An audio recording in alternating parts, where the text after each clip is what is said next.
First of all, can I say I'm not an anti-vaxer.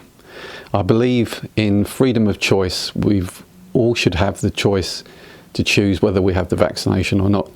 I mean, I've got a friend lives abroad, and he chose to be double vaccinated so that he could travel to see a relative in a different country.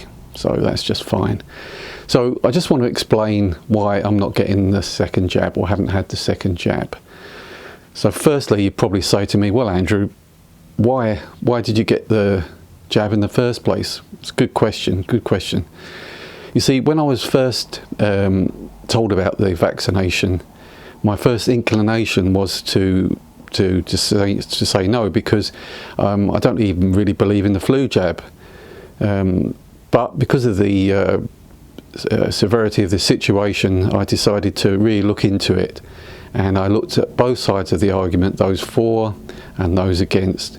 And to be honest, I was swithering. I didn't really know what to do. And then someone reminded me that I work at the time, I think at the time it was 2 vulnerable people. And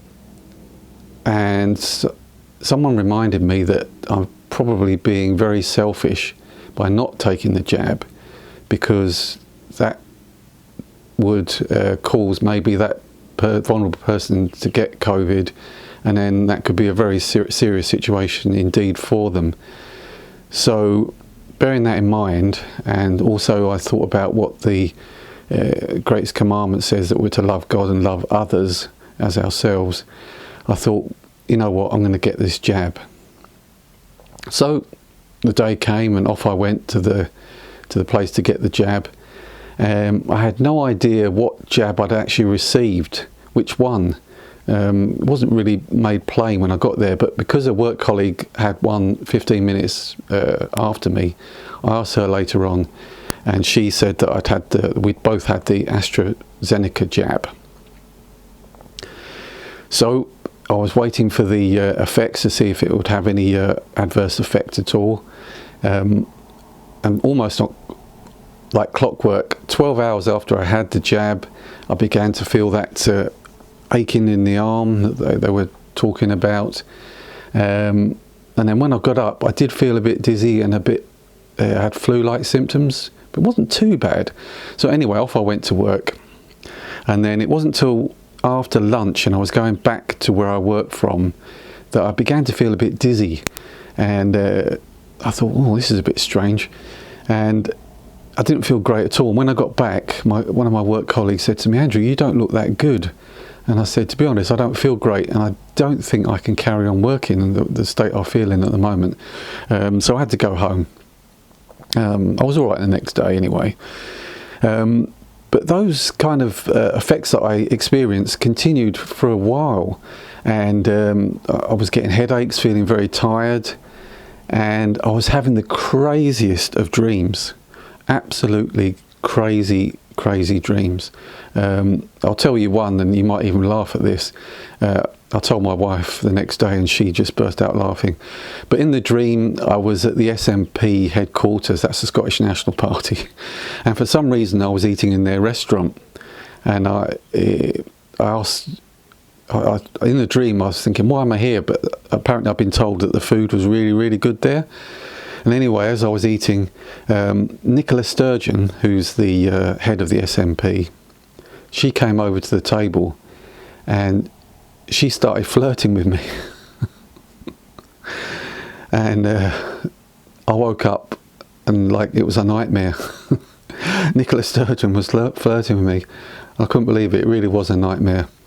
But like, all jokes aside, I was having strange dreams and I wasn't really liking the effects of the vaccine. But anyway, I went back to work, and I was thinking to myself, you know, this is going to be good in the long run, because there'll be no more masks. Won't have to wear masks, and there won't be any more social distancing soon, and it'll all back to normal, and won't that be fantastic? Lo and behold, a few months later, we're still having to wear masks, and when I go to work tomorrow, I've still got to wear a mask. We've still got to like watch our distancing, and And do you know what I found out was really like angered me? I found out that by having the vaccine, it didn't prevent me from passing COVID on to someone else. And so my friend at work, my vulnerable friend at work, was still going to be at risk, whether I had the jab or not. And to be quite frank, that really angered me, because I thought, I was under the impression that the vaccine would make a big difference. And to be honest, it hasn't really. Well, you might say, oh, well, Andrew, you're going to have less effects if you get COVID, and you know, you might not even die. But when I look at the figures, the chances of actually dying are pretty slim. And to be honest, I'm a Christian, so there's no fear in death. There's no fear for me in death. So I was thinking, why did I have the vaccine? Now, I was going to number all the reasons, but I won't. I'll just say, so the next reason was, remember I said I had the Astrazeneca jab? Well, then they told us that, well, some people, it might have an adverse effect, and you could suffer from blood clots. And I thought, that doesn't sound too good. But it's meant to be quite rare. And I was thinking, well, that's bad. And I was thinking, well, maybe when I get the second one, I can change. But the second one, you've got to stick with what you had the first time. And I thought, oh, this is terrible. And you know what also annoyed me is that not long after I had the jab, and then the next age group were allowed to get the jab, they were given a completely different one. I think it was Moderna or something like that. So I didn't get a choice. I'm still not going to get a choice if I want it again. And I just felt a bit like a guinea pig, or like almost like a second-class citizen, because I've been given this AstraZeneca, which was meant to not be as good as the others. So that annoyed me too. That annoyed me too. So what about the government? The government are telling us all the time, get the jab, get the jab. But who are the government? Can I trust the government? You know, I used to vote every single election. I used to vote. Now, I haven't got a clue who to vote for. I haven't got a clue. Politics seems to be in the gutter. I mean, look what's going on in the world. Not only in this country. Look what's happening in America, the situation in Afghanistan. Absolutely abysmal. Who would have thought a few years ago that politics could steep so low? It's just terrible. So, do I trust a politician? I mean, can you honestly say that you would trust a politician? Are they trustworthy? Are they free from corruption? The influence of corruption? No. The politicians might be telling me, you know, get the jab, get the jab.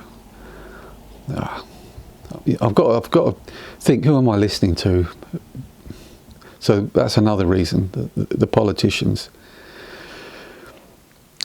Lastly, the NHS. In this country we have the National Health Service. Again, I used to be so proud of the NHS. I really was. And I wouldn't hear of anyone saying anything against it. Fantastic. Brilliant. Brilliant. But increasingly my trust and faith in the NHS has just diminished, and now it's gone. It's gone. Not so long ago, my sister-in-law, she had an operation. It was just a standard operation, nothing serious. Excuse me.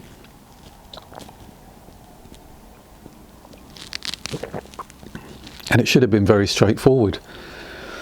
But me and my wife, we were sitting there while she was having the operation, watching TV at the time, and we got a phone call from the surgeon. My wife was alarmed. Why is the surgeon calling me? And the surgeon said, oh, there's been a complication, and she's having to go back into surgery. like be prepared for the worst kind of situation.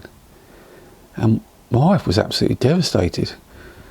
And after she put the phone down, we were waiting for a call back. And as you could imagine, she was pretty upset. No one called back. We had to call the hospital, and it was like a few hours before we found out that my sister-in-law was okay. Surgeon probably just went home, didn't think anything of it. Well, that was her situation.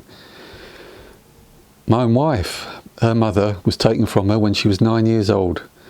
Again, it was a mistake that was made that should have easily been avoided, and it cost her her life. Terrible.